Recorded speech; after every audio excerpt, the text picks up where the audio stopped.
پاکستان نے ایک بار پھر افغانستان پر دہشت گردی میں ملوث ہونے کا الزام عائد کیا ہے۔ پاکستانی فوج کے ترجمان لیفٹیننٹ جنرل احمد شریف چودھری نے پریس کانفرنس میں افغان طالبان کو اس ملک میں دہشت گردوں کا سرپرست قرار دیتے ہوئے کہا کہ شام سے 2500 دہشت گرد افغانستان منتقل ہوئے، جن میں ایک بھی پاکستانی نہیں ہے۔ احمد چودھری نے کہا کہ فوج، پولیس اور اداروں نے 75,175 انٹیلیجنس بیسڈ آپریشن کیے۔ گزشتہ سال 14,658 آپریشن خیبر پختونخوا میں کیے گئے۔ بلوچستان میں 58,778 انٹیلیجنس بیسڈ آپریشن کیے گئے۔ دہشت گردی کے 5,397 واقعات رونما ہوئے۔ ان کا کہنا تھا کہ 2,597 دہشت گرد ہلاک ہوئے اور دہشت گردی کے خلاف جنگ میں ہماری 1,235 سیکورٹی اہلکار جاں بحق ہوئے۔ پاکستان کے وزیر دفاع نے صہیونی حکومت کے وزیر اعظم کو تاریخ کا سب سے قابل نفرت مجرم قرار دیتے ہوئے کہا کہ اگر امریکی صدر کو انسانیت کی فکر ہے تو وہ تاریخ کے سب سے بڑے مجرم نتن یاہو کو اغوا کر کے امریکی عدالتوں میں مقدمہ چلائیں۔ پاکستان کے وزیر دفاع خواجہ محمد آصف نے وینزویلا کے بارے میں امریکی صدر ڈونلڈ ٹرمپ کے جارحانہ رویے پر تنقید کی۔ انہوں نے فلسطینیوں کے خلاف صہیونی حکومت کے جرائم میں امریکہ کے ملوث ہونے کا واضح طور پر ذکر کرتے ہوئے کہا کہ آپ کو پوچھنا چاہیے کہ مجرموں کی حمایت اور سہولت کاری کرنے والوں کے لیے قانون میں کیا سزا ہے۔ متحدہ عرب امارات کے حمایت یافتہ جنوبی یمن کی عبوری کونسل کے سربراہ میجر جنرل ادریس زبیدی کے فرار کے حوالے سے متضاد خبریں موصول ہو رہی ہیں۔ العالم کی رپورٹ کے مطابق ایک طرف سعودی عرب نے انہیں ریاض آنے کی دعوت دی تھی، تاہم وہ طے شدہ پروگرام کے مطابق ریاض جانے کے بجائے نامعلوم مقام پر منتقل ہو گئے ہیں۔ سعودی ذرائع کے مطابق جنوبی یمن کی عبوری کونسل کے سربراہ زبیدی نامعلوم مقام کی طرف فرار ہو گئے ہیں اور کونسل کے ارکان کو غیر یقینی صورتحال سے چھوڑ دیا ہے۔ سعودی ذرائع کے مطابق انہیں ریاض کی حمایت یافتہ یمن کی صدارتی کونسل کے سربراہ رشاد العلیمی اور سعودی قیادت میں اتحادی افواج کی کمان کے ساتھ مذاکرات کے لیے سعودی عرب جانا تھا۔ دوسری جانب جنوبی عبوری کونسل کا کہنا ہے کہ ادریس زبیدی کہیں فرار نہیں ہوئے بلکہ وہ عدن ہی میں ہیں اور اپنی سرگرمیوں کو انجام دے رہے ہیں۔ ادھر یہ بھی اطلاعات ہیں کہ سعودی عرب کی حمایت یافتہ یمن کی صدارتی کونسل کے سربراہ رشاد نے ادریس کی رکنیت منسوخ کر دی اور ان پر سنگین غداری اور قومی سلامتی کے خلاف کارروائی کا الزام عائد کیا ہے۔ یورپی ممالک نے اپنے مشترکہ بیان میں ٹرمپ کے گرین لینڈ منصوبے کو مسترد کر دیا ہے۔ ادھر امریکی صدر ٹرمپ اور ان کی ٹیم گرین لینڈ حاصل کرنے کے لیے ملٹری آپشن پر بھی غور کر رہی ہے۔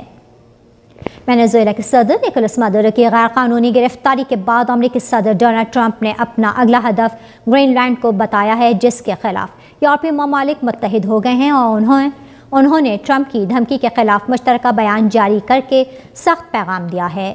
مشترکہ بیان میں آیا ہے کہ آرکٹیکٹ خطے کی سلامتی یورپ کی اولین ترجیحات میں شامل ہے اور گرین لینڈ کے مستقبل کا فیصلہ صرف ڈنمارک اور گرین لینڈ کے لوگوں کا حق ہے۔ اس مشترکہ بیان پر فرانسیسی صدر، جرمن چانسلر، اٹلی کی وزیر اعظم، پولینڈ کے وزیر اعظم، اسپین کے وزیر اعظم، برطانیہ کے وزیر اعظم، ڈنمارک کی وزیر اعظم کے دستخط ہیں۔ ادھر امریکی صدر ٹرمپ اور ان کی ٹیم گرین لینڈ حاصل کرنے کے لیے ملٹری آپشن پر بھی غور کر رہی ہے۔ دہلی NCR میں فضائی آلودگی کی مسلسل تشویشناک صورتحال کے بعد ہندوستان کی عدالت عظمیٰ نے commission for air quality management کو سخت ہدف تنقید بناتے ہوئے اس سے ماہرین کی فوری میٹنگ بلانے کا حکم دیا ہے۔ ہندوستانی میڈیا کے مطابق سپریم کورٹ نے دہلی NCR میں فضائی آلودگی کی مسلسل تشویشناک صورتحال سے نمٹنے میں مبینہ بے حسی برتنے پر commission for air quality management CAQM کو سخت پھٹکار لگاتے ہوئے کمیشن کو ہدایت دی کہ وہ فوری طور پر ماہرین کی میٹنگ بلائے اور ان کی سفارشات پر تفصیلی رپورٹ تیار کر کے اسے عدالت اور عوام کے سامنے پیش کرے۔ عدالت نے یہ بھی نوٹ کیا کہ کئی برسوں میں کیے جانے والے متعدد اقدامات کے باوجود قومی راجدھانی کے علاقے میں ہوا کا معیار مسلسل خراب رہا ہے۔ عدالت نے کہا کہ وہ طویل عرصے سے وقتاً فوقتاً اس مسئلے کو اٹھانے پر مجبور ہے۔ اس نے ماہرین سے بھی مدد طلب کی لیکن کوئی دیر پا بہتری دیکھنے میں نہیں آئی۔ 17 دسمبر 2025 کے اپنے سابقہ حکم کا حوالہ دیتے ہوئے بینچ نے کہا کہ اس وقت CAQM کو دوبارہ غور کرنے اور طویل مدتی اصلاحی اقدامات کو ریکارڈ پر رکھنے کی ہدایت دی گئی تھی، لیکن کمیشن نے ٹھوس ایکشن پلان کے بجائے صرف اسٹیٹس رپورٹ داخل کی۔ KP کی PTI حکومت نے TTP سے مذاکرات کی حمایت کرتے ہوئے کہا ہے کہ صوبے میں آپریشن کی اجازت نہیں دی جائے گی۔ روزنامہ جنگ آن لائن کے مطابق صوبہ خیبر پختونخوا کے وزیر اعلیٰ سہیل آفریدی نے اپنی کابینہ کے اجلاس سے خطاب میں کہا کہ صوبے میں کسی بھی آپریشن کی اجازت نہیں دی جائے گی۔ اس رپورٹ کے مطابق انہوں نے کہا کہ بند کمروں میں کیے گئے فیصلوں سے امن قائم نہیں ہو سکتا۔ KP کے وزیر اعلیٰ نے کہا کہ امن جرگے نے بھی فوجی کارروائیاں مسترد کر دی ہیں۔ اس رپورٹ کے مطابق سہیل آفریدی نے کہا کہ اگرچہ فوجی آپریشن کی تیاریاں کی جا رہی ہیں، لیکن کوئی ادارہ بھی صوبہ خیبر پختونخوا پر اپنا فیصلہ مسلط نہیں کر سکتا۔ روزنامہ جنگ کے مطابق صوبہ خیبر پختونخوا کے وزیر اعلیٰ نے یہ باتیں ایسی حالت میں کہی ہیں کہ تحریک طالبان پاکستان کے ساتھ کئی امن معاہدے ہو چکے ہیں، لیکن اس گروہ نے کسی بھی معاہدے کی پابندی نہیں کی ہے۔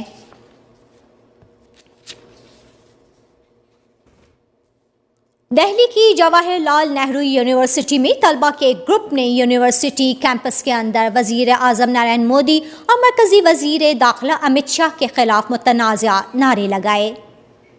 موصولہ رپورٹ کے مطابق طلبہ کی ناراضگی اس وقت سامنے آئی ہے جب پیر 5 جنوری کو سپریم کورٹ نے عمر خالد اور شرجیل امام کی 2020 دہلی فسادات کی سازش کیس میں ضمانت مسترد کر دی۔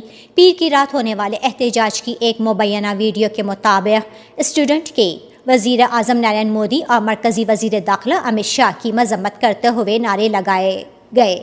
Jawahar Lal Nehru university students union کی صدر ادیتی مشرا نے کہا کہ ہر سال طلبہ کیمپس میں 5 جنوری 2020 کو ہونے والے تشدد کی مذمت کے لیے احتجاج کرتے ہیں۔ واضح رہے کہ 5 جنوری 2020 کو کیمپس میں تشدد پھوٹ پڑا تھا اور اس دن نقاب پوش افراد کے ایک ہجوم نے کیمپس پر دھاوا بول دیا تھا، جس میں 3 ہاسٹلوں میں طلبہ کو نشانہ بنایا گیا تھا، جس کے دوران JNU اسٹوڈنٹ یونین کی صدر عائشی گوہش سمیت کم از کم 28 افراد زخمی ہو گئے تھے۔ Delhi metro rail corporation DMRC کے اسٹاف کوارٹر میں پیر کی رات دیر گئے ایک ہولناک حادثہ پیش آیا، جس کے نتیجے میں ایک خاندان کے 3 افراد کی موت ہو گئی۔ موصولہ خبروں کے مطابق دوسری منزل پر اچانک آگ لگنے سے ایک ہی خاندان کے 3 افراد کی موت ہو گئی۔ ہلاک شدگان میں میٹرو کے ایک اسسٹنٹ انجینئر، ان کی اہلیہ اور ان کی 10 سال کی بیٹی شامل ہیں۔ حادثے کے وقت پورا خاندان فلیٹ کے اندر گہری نیند میں سو رہا تھا۔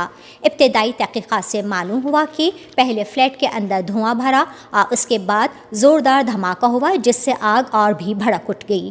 پولیس افسران کا کہنا ہے کہ آگ لگنے کی صحیح وجوہات کا پتہ لگانے کے لیے واردات کی تمام پہلوؤں سے تفتیش کی جا رہی ہے۔ اقوام متحدہ میں ایرانی مندوب نے سلامتی کونسل کے ہنگامی اجلاس میں وینزویلا کے خلاف امریکی جارحیت اور صدر مادورو اور ان کی اہلیہ کے اغوا کی سخت مذمت کی اور اس کو اقوام متحدہ کے منشور نیز سبھی بین الاقوامی قوانین کی پامالی قرار دیا۔ افغانستان میں طالبان حکومت کے ترجمان نے پاکستانی فوج کے ترجمان کے افغانستان میں دہشت گرد گروہوں کی موجودگی کے الزام پر رد عمل ظاہر کرتے ہوئے اسے غیر ذمہ دارانہ اور اشتعال انگیز قرار دے دیا ہے۔ افغانستان کی عبوری حکومت کے ترجمان ذبیح اللہ مجاہد نے social media network X پر لکھا ہے کہ پاکستانی فوج کے ترجمان احمد شریف چودھری کے بیانات نہ تو حقیقت کے مطابق ہیں اور نہ ہی یہ ایک ذمہ دارانہ فوجی موقف کے معیار کے مطابق ہیں۔ انہوں نے کہا کہ کابل اس طرح کے بیانات کی سخت الفاظ میں مذمت کرتا ہے۔ پاکستان کو افغانستان کے خلاف غیر معقول دعوے اور پروپیگنڈے کرنے کے بجائے اپنے داخلی مسائل کو حل کرنے پر توجہ دینی چاہیے۔ افغان عہدیدار نے یہ بھی کہا کہ افغانستان کے اندرونی معاملات میں زبانی مداخلت اور دھمکی آمیز بیان کا استعمال افغان عوام کے لیے کبھی بھی قابل قبول نہیں ہے۔ یاد رہے کہ پاکستانی فوج کے ترجمان جنرل احمد شریف چودھری نے ایک پریس کانفرنس میں دعویٰ کیا تھا کہ طالبان افغانستان کے اندر سرگرم دہشت گرد گروہوں کے سرپرست ہیں۔ ہمارے پاس معتبر معلومات ہیں کہ شام سے 2500 دہشت گردوں کو افغانستان منتقل کیا گیا ہے۔ پاکستان کی دارالحکومت اسلام آباد میں نیشنل ڈائیلاگ کمیٹی کے اجلاس میں مسائل کو مذاکرات کے ذریعے حل کرنے پر زور دیا گیا ہے۔ اجلاس سے خطاب میں سابق وزیر اعظم شاہد خاقان عباسی نے کہا کہ گزشتہ 60 سال سے ملک میں ہائیبرڈ حکومتیں ہیں، جب تک سب مل کر بیٹھیں گے نہیں اس وقت تک حالات بہتر نہیں ہوں گے۔ اس موقع پر رکن قومی اسمبلی شیر افضل مروت نے کہا کہ ڈائیلاگ کا عمل ہمیشہ ہی پائیدار نتیجہ دیتا ہے، اس لیے مسائل کو مذاکرات کے ذریعے ہی حل کرنے چاہیے۔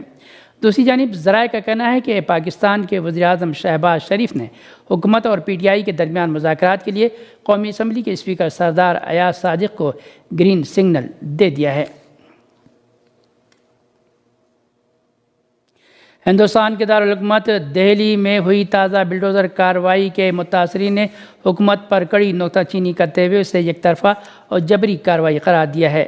ہندوستانی میڈیا کے مطابق دارالحکومت دہلی کے ترکمان گیٹ میں واقع مسجد اور درگاہ فیض الہی سے ملحقہ ڈسپنسری اور دیگر عمارت کے خلاف رات تقریباً 1 بجے انہدامی کارروائی کی گئی، جس کے پیش نظر تقریباً صبح 7 بجے تک دفعہ 144 اور 163 نافذ رہی۔ مسجد فیض الہی انتظامیہ کے عہدیدار نے سرکاری میڈیا کے نمائندے سے بات کرتے ہوئے بتایا کہ تقریباً 2-3 ماہ قبل نوٹس دیا گیا تھا، اس کے بعد تمام فیصلے جلد بازی میں لیے گئے اور ہمیں اپنا موقف پیش کرنے کے لیے مہلت بھی نہیں دی گئی۔ ان کا مزید کہنا تھا کہ آج 7 جنوری بروز بدھ دہلی ہائی کورٹ میں تاریخ تھی اور آگے کے لائحہ عمل کے حوالے سے فیصلہ آنا تھا، لیکن سماج سے قبلی حکومت نے بلڈوزر کارروائی کرتے ہوئے ڈسپنسری اور شادی ہال کو زمینبوس کر دیا۔ انہدامی کارروائی کے دوران ناراض مقامی لوگوں نے پتھراؤ کیا، جس میں متعدد پولیس اہلکاروں کے زخمی ہونے کی اطلاعات ہیں۔ پولیس نے 10 افراد کو حراست میں لے لیا ہے۔ وینزویلا پر امریکی جارحیت اور اس ملک کے صدر کو اغوا کیے جانے کے خلاف عالمی سطح پر احتجاج کا سلسلہ بدستور جاری ہے۔ ہندوستان کے زیر انتظام جموں کشمیر میں مارکسسٹ کمیونسٹ پارٹی کے صدر محمد یوسف تارگامی نے جموں میں احتجاجی مظاہرے سے خطاب کرتے ہوئے کہا کہ امریکہ نے وینزویلا کے خلاف اعلان جنگ کرتے ہوئے اس ملک کے منتخب عوامی صدر اور ان کی اہلیہ کو اغوا کر کے امریکہ منتقل کیا، جو ایک کھلی جارحیت، غنڈہ گردی اور عالمی قوانین کو پاؤں تلے روندنے کے مترادف ہے۔ یوسف تارگامی نے کہا کہ امریکہ کو عالمی قوانین کو پاؤں تلے روندنے کی اجازت کس نے دی؟ کیوں امریکہ جس بھی ملک کو اپنے خلاف سمجھتا ہے اس کے خلاف جارحیت پر اتر آتا ہے اور عالمی ادارے اور دنیا کے ممالک کے حکمراں خاموش تماشائی کا کردار ادا کرتے ہیں؟ محمد یوسف تارگامی نے کہا کہ امریکہ فرعون بن گیا ہے اور وینزویلا پر چڑھائی کرنے سے پہلے ٹرمپ نے ہندوستان سے دھمکی آمیز لہجے میں بات کرتے ہوئے کہا کہ روس سے تیل خریدنا بند کرو، لیکن افسوس کہ ہمارے ملک کے حکمرانوں نے ٹرمپ کو اس کی زبان میں جواب نہیں دیا۔ اس موقع پر مظاہرین نے امریکہ مرد آباد، ٹرمپ مرد آباد، امریکی سامراج مرد آباد، وینزویلا پر امریکی جارحیت نامنظور اور نامنظور کے فلک شگاف نعرے لگائے۔ ایران کے وزیر خارجہ نے کہا ہے کہ امریکی پالیسیوں کی وجہ سے اس وقت مذاکرات کا صحیح وقت نہیں ہے۔ اسلامی جمہوریہ ایران کے وزیر خارجہ سید عباس عراقچی نے آج کابینہ کے ہفتہ وار اجلاس کے موقع پر صحافیوں سے گفتگو کرتے ہوئے ایران اور امریکہ کے درمیان مذاکرات کے بارے میں پوچھے گئے ایک سوال کے جواب میں کہا کہ امریکی پالیسیوں کی وجہ سے اس وقت مذاکرات کا صحیح وقت نہیں، تاہم ان کا کہنا تھا کہ ہم نے کبھی بھی مذاکرات کی میز ترک نہیں کی، ہم ہمیشہ باہمی مفادات اور باہمی احترام کی بنیاد پر مذاکرات کے لیے تیار رہے ہیں۔ وزیر خارجہ سید عباس عراقچی نے ایران میں ہونے والے مظاہروں کے حوالے سے ایران سے باہر کیے جانے والے دعووں پر کہا کہ ایران کے اندرونی مسائل کا تعلق ایرانی عوام کے علاوہ کسی اور سے نہیں اور حکومت اور عوام کے درمیان بات چیت میں انشاءاللہ مسائل حل ہو جائیں گے۔ بنگلہ دیش کرکٹ بورڈ نے T20 ورلڈ کپ کے میچز ہندوستان میں کھیلنے سے انکار کر دیا ہے، تاہم ICC نے کہا ہے کہ بنگلہ دیش کو T20 ورلڈ کپ کے اپنے میچز ہندوستان میں ہی کھیلنے ہوں گے۔ بنگلہ دیشی کرکٹ بورڈ نے انٹرنیشنل کرکٹ کونسل ICC کو اپنے تحفظات سے آگاہ کیا۔ ادھر میڈیا رپورٹس کے مطابق انٹرنیشنل کرکٹ کونسل کا کہنا ہے کہ بنگلہ دیش کو میچز کے لیے ہندوستان جانا ہی ہوگا۔ ہندوستان نہ جانے کی صورت میں بنگلہ دیش کو پوائنٹس کھونا پڑیں گے۔ یاد رہے کہ گزشتہ دنوں IPL کی ٹیم کولکتہ نائٹ رائڈرز نے بنگلہ دیش کے فاسٹ بالر مستفیض الرحمان کو مختلف انتہا پسند ہندو تنظیموں کی دھمکیوں کے بعد لیگ سے باہر کر دیا تھا، جس کے بعد دونوں کرکٹ بورڈز کے درمیان تعلقات کشیدہ ہو گئے اور بنگلہ دیش کرکٹ بورڈ نے ہنگامی اجلاس بلاتے ہوئے اپنی ٹیم ہندوستان نہ بھیجنے کا اعلان کیا۔ فلسطین انفارمیشن سینٹر کی رپورٹ کے مطابق غزہ میں امداد و نجات کی تنظیم کے ترجمان محمود بسل نے بتایا ہے کہ امدادی کارکنوں کے پاس دستیاب ساز و سامان ضروریات کے حجم کے لحاظ سے بالکل بھی مناسب نہیں ہے، اور غزہ میں جو کچھ موجود ہے وہ اس بڑے پیمانے پر آپریشن کے لیے کسی طرح کافی نہیں۔ انہوں نے مزید کہا کہ ریڈ کراس کی بین الاقوامی کمیٹی نے امداد و نجات کی تنظیم کو صرف 2 چھوٹی کھودائی کرنے والی مشینیں فراہم کی ہیں، ایک جنوبی غزہ میں اور دوسری شمالی غزہ میں۔ بسل کے مطابق ان آلات میں نہ تو بقدر کافی طاقت ہے اور نہ ہی وہ مؤثر طریقے سے ملبے میں دبی لاشوں کو نکالنے کی صلاحیت رکھتی ہیں۔ ڈاکٹر بسل نے خبردار کیا کہ اگر یہی صورتحال رہی تو شہداء کی لاشوں کو نکالنے میں کئی سال لگ جائیں گے اور اس کا اثر غزہ میں جاری انسانی بحران پر بھی پڑے گا۔ غزہ میں امداد و نجات کی تنظیم کے ترجمان نے عالمی برادری اور انسانی اداروں سے فوری مدد کا مطالبہ کیا اور بتایا کہ امدادی کارکنوں کی فوری ضروریات میں 20 بلڈوزر، 20 کھدائی کرنے والی مشینیں اور 20 ٹرکوں کی فراہمی شامل ہے تاکہ بیک وقت کئی علاقوں میں کام کیا جا سکے۔ دوسری جانب امریکہ کی ثالثی میں نام نہاد جنگ بندی کے باوجود غزہ پٹی میں شہادتوں کا سلسلہ جاری ہے، جس کے بعد شہداء کی کل تعداد 71,390 سے تجاوز کر گئی ہے۔ رپورٹ کے مطابق گزشتہ 24 گھنٹوں کے دوران مزید 2 افراد شہید اور 10 زخمی ہوئے۔ ادھر مغربی کنارے میں بھی دہشت گرد صہیونی فوجی بڑے پیمانے پر فلسطینیوں کو اغوا کرنے کا عمل جاری رکھے ہوئے ہیں اور انہوں نے ان کے مکانات کو تفتیش کے مراکز میں تبدیل کر دیا ہے۔ گزشتہ روز قابضین نے جنین شہر میں بڑے پیمانے پر دھاوا بولا اور فلسطینیوں کے گھروں اور شہریوں پر شدید فائرنگ کی اور صوتی بموں کا استعمال کیا۔ الخلیل کے جنوب میں واقع الظاہریہ قصبے میں بھی صہیونی دہشت گردوں اور فلسطینی نوجوانوں کے درمیان جھڑپوں کی اطلاعات ہیں۔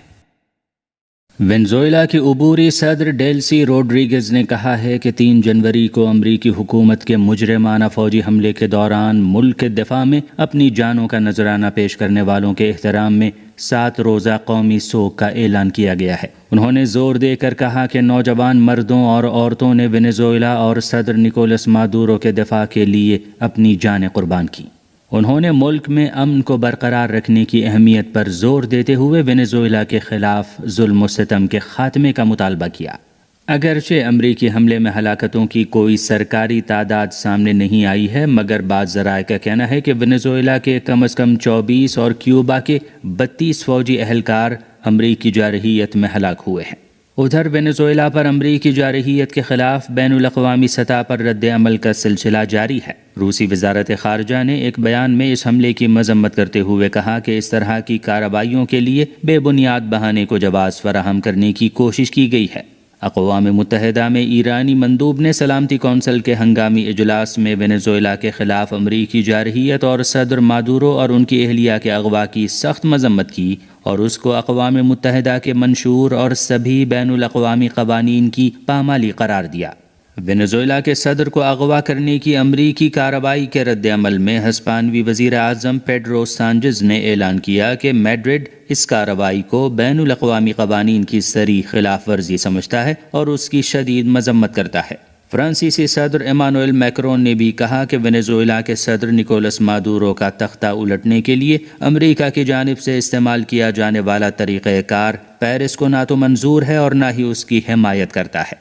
کیتھولک عیسائیوں کے رہنما پاپ لیو نے بھی وینزویلا کی آزادی و خود مختاری کی ضرورت پر زور دیتے ہوئے کہا کہ امریکہ کے ذریعے نکولس مادورو کی حکومت کا تختہ الٹنے کے بعد بننے والی صورتحال کو وہ تشویش کی نگاہ سے دیکھ رہے ہیں۔